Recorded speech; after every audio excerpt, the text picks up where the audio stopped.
నాన్న నీ గుండె పైన నడక నేర్చుకున్నానని, నీ చూపుడు వేలితో లోకాన్నే చూశానని, నాన్నను పూజిస్తే ఆది దేవుని కది అందునని,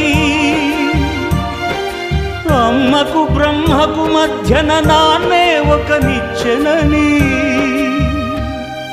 తెలియనైతి తండ్రి,